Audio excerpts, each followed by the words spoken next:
वह जेल से भागने की कोशिश में असफल हो गया था, इसलिए उसे पूरे 1 साल के लिए एकांत कारावास काल कोठरी में डाल दिया गया। हर दिन उसे खाने के नाम पर सिर्फ आधा कटोरा पतला सूप मिलता था, लेकिन इतनी कम खुराक के बावजूद उसने अपनी कसरत और शरीर को मजबूत बनाए रखना नहीं छोड़ा। उसका एक ही लक्ष्य था, अगली बार जेल से भागने की तैयारी करना। उसका एक दोस्त चोरी छिपे उसके खाने में आधा नारियल मिला देता था। उसी थोड़ी सी अतिरिक्त ऊर्जा के सहारे उसकी हालत धीरे धीरे सुधरने लगी। लेकिन जेल के पहरेदारों को जल्द ही शक हो गया कि इतनी कम खुराक पर कोई कैदी इतना ताकतवर और सक्रिय कैसे रह सकता है। जांच करने पर उन्हें गड़बड़ी का पता चल गया। गुस्से में आकर पहरेदारों ने उस व्यक्ति को ही मार डाला जो उसे खाना पहुंचाता था। कुछ समय बाद जेल अधीक्षक खुद उसकी कोठरी में आया और उससे पूछताछ करने लगा कि उसे नारियल कौन पहुंचा रहा था, लेकिन उसने अपने दोस्त का नाम बताने से साफ इनकार कर दिया। इस जिद की सजा के रूप में अधीक्षक ने उसका राशन और भी कम कर दिया, ऊपर बनी छोटी खिड़की भी बंद करवा दी और उसे पूरी तरह अंधेरे में छोड़ दिया, जहाँ दिन रात का भी पता नहीं चलता था। उसे बाकी बचा पूरा साल उसी अंधेरी काल कोठरी में बिताना पड़ा। सामान्य इंसान ऐसी जगह कुछ दिनों में ही मानसिक संतुलन खो देता,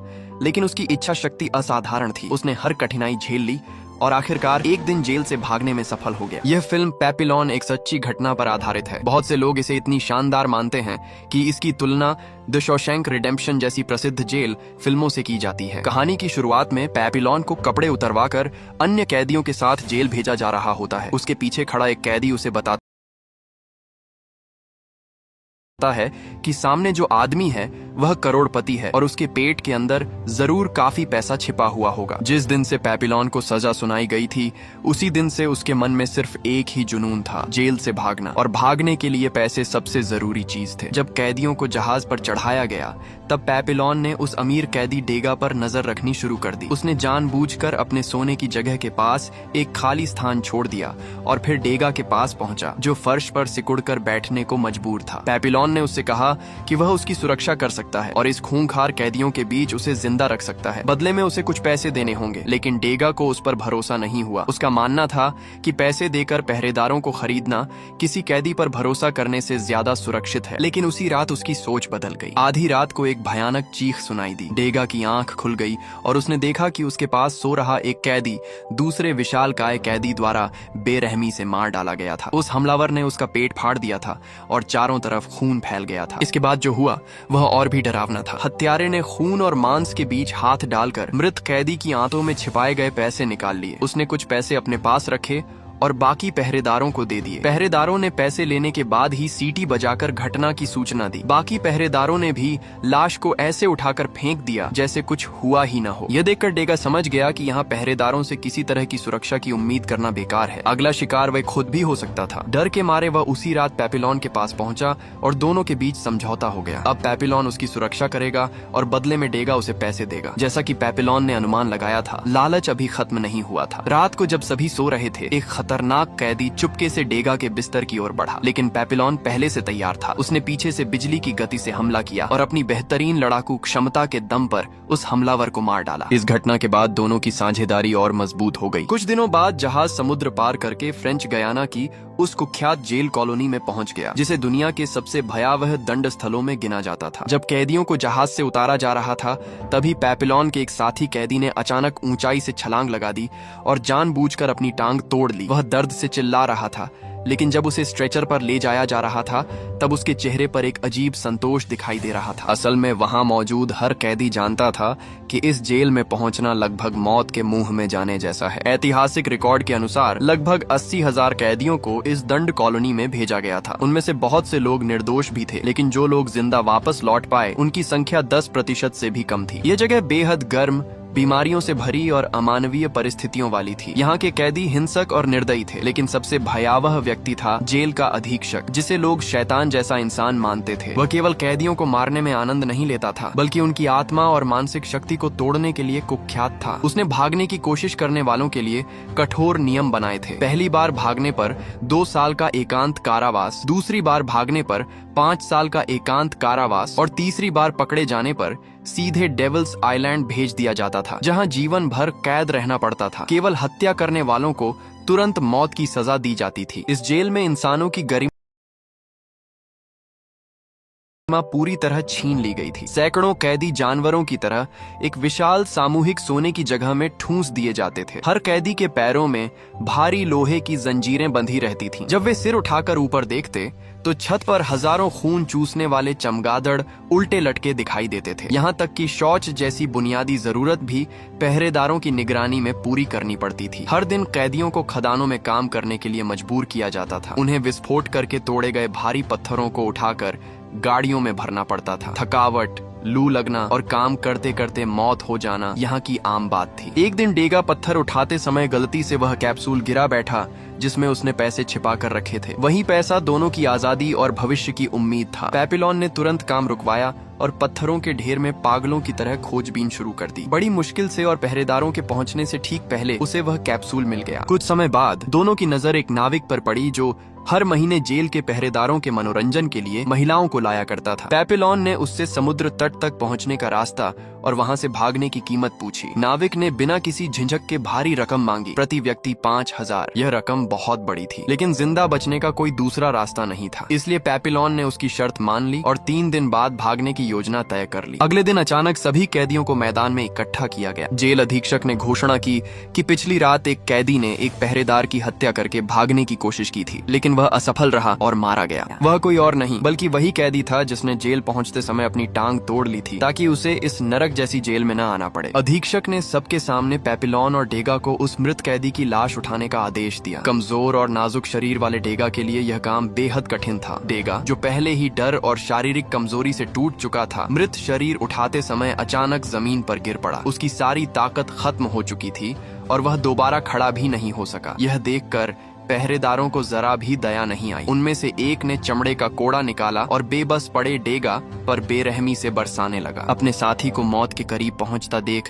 पेपिलोन से यह सहन नहीं हुआ। उसने जमीन से एक बड़ा पत्थर उठाया और पूरी ताकत से पहरेदार के सिर पर दे मारा। पहरेदार बेहोश होकर गिर पड़ा। अब पेपिलोन जानता था कि उसके पास भागने के अलावा कोई रास्ता नहीं बचा है। वह जान बचाने के लिए पूरी ताकत से दौड़ा और एक ऊंची चट्टान से समुद्र में छलांग लगा दी। किस्मत अच्छी थी कि वह पीछे से बरस रही गोलियों और पीछा कर रहे पहरेदारों से बच गया। रात गहराने तक वह छिपा रहा। अंधेरा होने के बाद वह नदी किनारे पहुंचा और उस नाविक को ढूंढ निकाला जिससे उसने पहले सौदा किया था। उसके पास इस समय पैसे नहीं थे, लेकिन उसने वादा किया कि जैसे ही वह सुरक्षित जगह पहुंच जाएगा पूरे 5,000 चुका देगा। लेकिन नाविक पहले ही उसके झांसे को समझ चुका था। वह बाहर से शांत दिखाई दिया, मगर जैसे ही पेपिलोन ने पीठ घुमाई, पहले से घात लगाए बैठे उसके साथियों ने उसे दबोच लिया। अगले दिन पेपिलोन को वापस जेल लाया गया। सिर्फ एक राहत की बात थी कि जिस पहरेदार को उसने पत्थर मारा था वह मरा नहीं था, लेकिन फिर भी उसे सजा मिली। उसे सेंट जोसेफ द्वीप भेज दिया गया, जहां उसे 2 साल तक एकांत कारावास में रखा जाना था। यह जगह पहले से भी ज्यादा भयावह थी। यहाँ कोई डॉक्टर नहीं था। यदि कोई बीमार पड़कर मर जाता तो बस मर जाता, किसी को परवाह नहीं होती। कोठरी में उसकी हर हरकत पर नजर रखी जाती थी। उसे बात करने की अनुमति नहीं थी, यहाँ तक कि कोई आवाज निकालना भी मना था। रोज सिर्फ एक बार बेहद घटिया सब्जी का पतला सूप दिया जाता था जो मुश्किल से पेट भरता था। ऊपर से पहरेदार समय समय पर उसे प्रताड़ित भी करते रहते थे। जिंदा रहने के लिए पेपिलोन वही गंदा सूप आखिरी बूंद तक पी जाता और जितना संभव हो उतना सोता रहता ताकि शरीर कम ऊर्जा खर्च करे। फिर एक दिन उसके लिए उम्मीद की किरण आई। खाने के नए ड्रम में उसे आधा नारियल मिला, साथ में एक छोटा सा संदेश भी था। उससे उसे पता चला कि डेगा ने भारी रिश्वत देकर यह नारियल उसके लिए भिजवाया है। यह जानकर पेपिलोन भावुक हो गया। उसे एहसास हुआ कि उसका दोस्त अभी भी उसे नहीं भूला है। उसी दिन से उसने फिर से व्यायाम शुरू कर दिया और खुद को मानसिक रूप से मजबूत बनाए रखने की कोशिश करने लगा। लेकिन यह सिलसिला ज्यादा दिन नहीं चला। सिर्फ 1 सप्ताह बाद नारियल भेजने का रहस्य खुल गया। जिस कर्मचारी ने रिश्वत लेकर मदद की थी उसे वहीं पीट पीट कर मार डाला गया। मामला जेल अधीक्षक तक पहुंचा। उसने पेपिलोन को धमकी दी कि वह अपने साथी का नाम बताए, वरना उसका राशन और कम कर दिया जाएगा। लेकिन पेपिलोन ने एक बार फिर चुप्पी साध ली। इसके बाद उसकी हालत तेजी से बिगड़ने लगी। वह इतना दुबला हो गया कि उसकी हड्डियां साफ दिखाई देने लगी। हर महीने कैदियों को सिर बाहर निकालकर बाल कटवाने पड़ते थे। इस दौरान वह आसपास देखता कि कितने कैदी गायब हो चुके हैं, कितनों की कोठरियां हमेशा के लिए बंद हो चुकी हैं। धीरे धीरे वह भावनाहीन और सुन्न होता जा रहा था। कुछ समय बाद जेल अधीक्षक उसके पास मांस का सूप लेकर आया, लेकिन पेपिलोन ने उसे पीने के बजाय अजीब हरकत की। उसने चम्मच में सूप भरकर अधीक्षक की ओर बढ़ा दिया जैसे किसी बच्चे को खाना खिला रहा हो। अधीक्षक को लगा कि वह पागल हो चुका है। उसने तुरंत आदेश दिया कि कोठरी की छत पर मौजूद रोशनी का एकमात्र स्रोत भी बंद कर दिया जाए और पेपिलोन को पूरी तरह अंधेरे में रखा जाए। अब उससे प्रकाश भी छीन लिया गया। कई महीनों तक वह ऐसे अंधेरे में रहा जहां वास्तविकता और सपनों के बीच का अंतर मिटने लगा था। वह इतना कमजोर हो चुका था की आत्महत्या करने की ताकत भी नहीं बची थी। धीरे धीरे उसे भ्रम दिखाई देने लगे। कभी उसे अपनी खूबसूरत पत्नी नजर आती, कभी डेगा जोकर की वेशभूषा में दिखाई देता, कभी उसे लगता कि उसकी कोठरी का दरवाजा कोई विशाल तिजोरी है जिसे वह खोल सकता है। सभी लोगों को यकीन हो गया कि पेपिलोन का दिमाग पूरी तरह खराब हो चुका है। लेकिन सच्चाई कुछ और थी। जब डेगा एक दिन अस्पताल में उससे मिलने आया तो उसने देखा कि पेपिलोन की हालत भले ही बुरी हो, लेकिन उसकी आंखों में अभी भी चेतना बाकी है। असल में पेपिलोन पूरे समय पागल होने का नाटक कर रहा था। इस दौरान उसे जो नींद की गोलियां दी जाती थीं, वह उन्हें खाता नहीं था बल्कि छिपाकर जमा करता रहता था। और फिर एक दिन दूसरी बार भागने का अवसर सामने आया। एक मंगलवार को जेल अधीक्षक ने स्थानीय अमीर और प्रभावशाली लोगों को जेल में फिल्म दिखाने के लिए बुलाया। इस आयोजन के कारण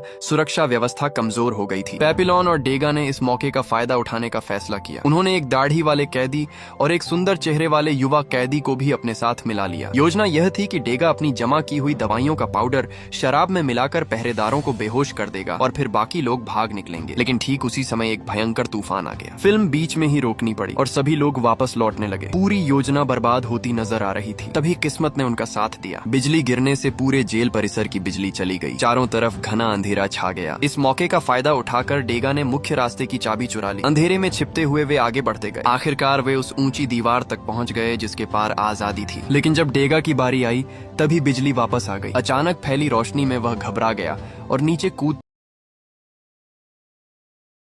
समय उसका पैर बुरी तरह टूट गया। इसके बावजूद बाकी लोगों ने उसे छोड़ने से इनकार कर दिया। वे उसे उठाकर दौड़ते हुए नदी किनारे पहुंचे और छिपाए हुए पैसों से एक छोटी नाव खरीद ली। नाव नदी के बहाव के साथ आगे बढ़ने लगी। लेकिन कुछ घंटों बाद पता चला कि नाव में छेद है और उसमें पानी भर रहा है। दाढ़ी वाले कैदी ने सुझाव दिया कि डेगा को मारकर समुद्र में फेंक दिया जाए ताकि नाव का वजन कम हो सके। पेपिलोन ने तुरंत इसका विरोध किया। दोनों के बीच बहस शुरू हुई जो जल्द ही खूनी लड़ाई में बदल गई। संघर्ष के दौरान युवा कैदी समुद्र में जा गिरा। दूसरी ओर दाढ़ी वाले कैदी के पास चाकू था, इसलिए वह जल्दी ही पेपिलोन पर भारी पड़ने लगा। लग रहा था कि वह पेपिलोन का गला घोंटकर मार डालेगा। तभी डेगा ने जमीन पर पड़ा चाकू उठा लिया और अपने दोस्त को बचाने के लिए दाढ़ी वाले कैदी पर टूट पड़ा। गुस्से में उसने उसे बार बार चाकू मारा, यहाँ तक कि उसका शरीर छलनी हो गया। कुछ देर बाद पता चला कि समुद्र में गिरा युवा कैदी भी बच गया है। आखिरकार मरने वाला सिर्फ वही दाढ़ी वाला कैदी था जिसने झगड़ा शुरू किया था। लेकिन उनकी मुसीबतें अभी खत्म नहीं हुई थी। थोड़ी ही देर बाद एक भयंकर तूफान ने उनकी नाव को निगल लिया। जब पेपिलोन को होश आया तो उसने खुद को एक सुनसान द्वीप पर पाया जो जेल से ज्यादा दूर नहीं था। उनकी जान एक नन ने बचाई थी। उसने पेपिलोन को साफ शब्दों में कहा कि यदि वह यहाँ रुका रहा तो निश्चित रूप से पकड़ा जाएगा। उसे तुरंत निकल जाना चाहिए। लेकिन टूटी टांग वाले डेगा ने अब भागते रहने से तंग आकर वहीं रहने का फैसला कर लिया। युवा कैदी भी उसके साथ रुक गया। मजबूर होकर पेपिलोन अकेला आगे बढ़ गया। लेकिन वह ज्यादा दूर नहीं पहुंच पाया था कि उसने देखा जेल के पहरेदारों की गाड़ियां उनकी ओर बढ़ रही हैं। वह तुरंत वापस दौड़ा ताकि डेगा को भी साथ लेकर भाग सके, मगर अब बहुत देर हो चुकी थी। पहरेदारों ने पहुंचते ही युवा कैदी को गोली मार दी और पेपिलोन तथा डेगा दोनों को पकड़ लिया। सबसे बड़ा झटका तब लगा जब उन्हें पता चला कि उनकी शिकायत उसी नन ने की थी जिसने उनकी जान बचाई थी। दूसरी बार भागने की सजा 5 साल का एकांत कारावास थी। अब पेपिलोन का शरीर पूरी तरह टूट चुका था। उसके बाल सफेद होने लगे थे और वह किसी बूढ़े बीमार आदमी जैसा दिखने लगा था। जेल अधीक्षक भी हैरान था कि इतनी यातनाएं सहने के बाद भी वह जिंदा कैसे है। जब उसकी आत्मा नहीं टूटी तो अधीक्षक ने तय किया कि अब उसके शरीर को ही खत्म कर दिया जाए। इसीलिए पेपिलोन को दुनिया की सबसे खौफनाक जेलों में से एक डेविल्स आइलैंड भेज दिया गया। चारों तरफ उफनता समुद्र था। खाने पीने का सामान केवल जहाजों के जरिए पहुंचता था। यह ऐसी जगह थी जहां से भाग निकलना लगभग असंभव माना जाता था। डेविल्स आइलैंड ऐसी जगह थी जहां ऊंची दीवारों और हथियारबंद पहरेदारों की भी ज्यादा जरूरत नहीं पड़ती थी। यहाँ की असली सुरक्षा प्रकृति खुद थी। चारों ओर उफनता हुआ समुद्र, भयंकर धाराएं और शार्क मछलियां किसी भी कैदी के लिए मौत का फरमान थी। जो भी भागने की कोशिश करता वह या तो समुद्र में डूब जाता या फिर शार्क का शिकार बन जाता। लेकिन पेपिलोन अब तक इतनी यातनाएं झेल चुका था कि उसके भीतर का हौसला टूटने के बजाय और मजबूत हो गया था। हर दिन वह घंटों समुद्र को निहारता रहता। वह लहरों की दिशा, ज्वार भाटा और समुद्री धाराओं का बारीकी से अध्ययन करता था। दूसरे कैदियों को लगता था कि वह बस खाली बैठा रहता है, लेकिन उसके दिमाग में एक नई योजना आकार ले रही थी। कई महीनों तक लगातार निरीक्षण करने के बाद उसने एक महत्वपूर्ण बात नोटिस की। उसने देखा कि समुद्र की कुछ विशेष लहरें और धाराएं किनारे की ओर लौटने के बजाय बाहर गहरे समुद्र की ओर बहती हैं। पेपिलोन ने अनुमान लगाया कि यदि सही समय पर समुद्र में छलांग लगाई जाए तो ये धाराएं इंसान को वापस किनारे पर नहीं फेंकेंगी, बल्कि दूर खुले समुद्र की ओर ले जाएंगी, जहां से वह मुख्य समुद्री धारा तक पहुंच सकता है। उसने इस सिद्धांत को अपनी आखिरी उम्मीद बना लिया। पेपिलोन और डेगा ने मिलकर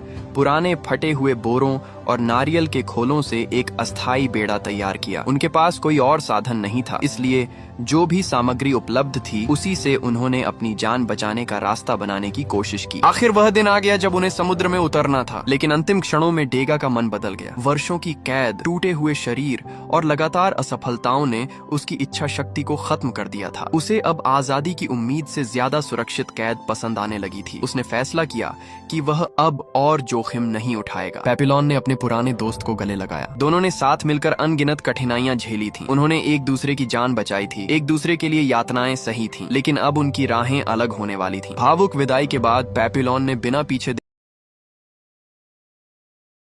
देखे समुद्र में छलांग लगा दी। इसके बाद शुरू हुआ उसकी जिंदगी का सबसे खतरनाक सफर। लगातार 36 घंटों तक वह समुद्र की विशाल लहरों और धाराओं के भरोसे बहता रहा। कभी लगता कि वह डूब जाएगा, कभी शार्क का डर सताता, तो कभी थकान से उसका शरीर जवाब देने लगता। लेकिन किस्मत इस बार उसके साथ थी। 36 घंटे की भयानक समुद्री यात्रा के बाद वह जीवित बच गया और आखिरकार स्वतंत्रता हासिल करने में सफल हो गया। समय बीतता गया, साल दर साल गुजरते गए। करीब 28 वर्षों बाद वह आदमी जो कभी जेल की काल कोठरियों में जिंदा रहने के लिए संघर्ष कर रहा था और आजादी का सपना देखता था, अब एक स्वतंत्र इंसान की जिंदगी जी रहा था। उसने दक्षिण अमेरिका के देश वेनेजुएला में अपना नया घर बसा लिया था, लेकिन जेल के वे भयावह साल, अपने साथियों की यादें और आजादी के लिए लड़ी गई लड़ाई वह कभी नहीं भूल पाया। आखिरकार उसने फैसला किया कि उसकी कहानी दुनिया को पता चलनी चाहिए। वह वापस फ्रांस गया और अपने पूरे जीवन के अनुभवों को एक आत्मकथा के रूप में लिख डाला, क्योंकि जिस जेल में उसने अपनी जिंदगी के सबसे कठिन वर्ष बिताए थे वह फ्रांसीसी उपनिवेश के अधीन थी। वह चाहता था कि उन कैदियों के दर्द, संघर्ष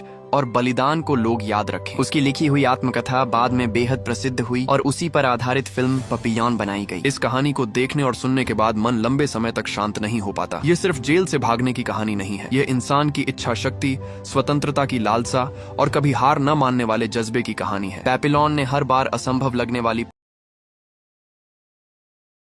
परिस्थितियों में भी उम्मीद नहीं छोड़ी। उसने भूख, अकेलापन, अंधेरा, यातना, विश्वासघात और मौत के डर का सामना किया, लेकिन अपने सपने से पीछे नहीं हटा। दूसरी ओर डेगा का चरित्र हमें एक अलग सच दिखाता है। हर इंसान की सहन शक्ति की एक सीमा होती है। कभी कभी लोग लड़ते लड़ते थक जाते हैं और हालात से समझौता कर लेते हैं। शायद यही वजह है कि यह कहानी आज भी लोगों को सोचने पर मजबूर करती है। हम में से अधिकांश लोगों को पेपिलोन जैसी भयावह परिस्थितियों का सामना नहीं करना पड़ेगा, लेकिन हर इंसान अपनी जिंदगी में किसी न किसी तरह के कैद खाने में फंसा होता है। डर, असफलता, गरीबी, मजबूरियां या फिर अपने ही संदेहों के बीच। तब सवाल यह उठता है कि जब हम अपने जीवन के ऐसे बंधनों का सामना करें तो क्या हम पेपिलोन की तरह आखिरी सांस तक संघर्ष करेंगे, या फिर डेगा की तरह हालात से समझौता करके उसी में संतोष ढूंढ लेंगे? कमेंट में जरूर बताना। और यहीं पर यह मूवी समाप्त हो जाती है।